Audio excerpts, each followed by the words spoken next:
On the outskirts of a dense forest, under the shadow of a looming crescent moon, stood a house left to the ravages of time. Its facade was draped in wild vines, casting an eerie silhouette against the nocturnal sky. Its windows, bereft of glass, were like empty eyes that had given up watching the world. Yet, from the attic, a soft, mysterious glow dared the observer to come closer.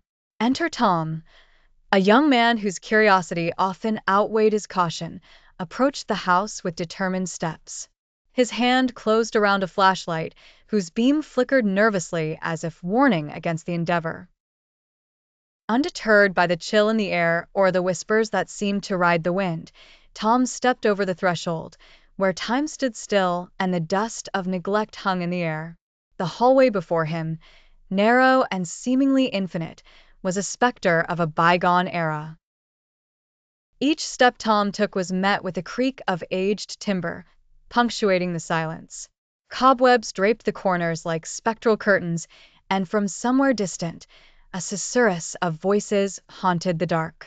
Tom's heart pounded, a rhythmic counterpoint to the echoing quiet. In a room that seemed untouched by life for decades, Tom's flashlight fell upon a table. Atop it lay a book, its ancient binding covered in a shroud of dust and webs. Yet, it was not the age alone that captivated Tom, but the faint, ethereal glow it emitted, as if holding secrets untold. As Tom reached out, the air thickened with anticipation and something more. From the shadows emerged figures not bound by the corporeal, faint apparitions that danced around Tom in a ghostly ballet. There was no malice in their gaze, only the agony of forgotten tales seeking release.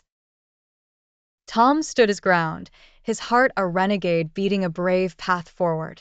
The air was alive with the glow of the spirits, an aura of an otherworldly past yearning to pierce the present. But the house, haunted by memories and ghosts, grew restless. With a sudden, violent tremor, the walls trembled and the ceiling groaned. The structure, reminiscent of a giant roused from slumber, threatened collapse.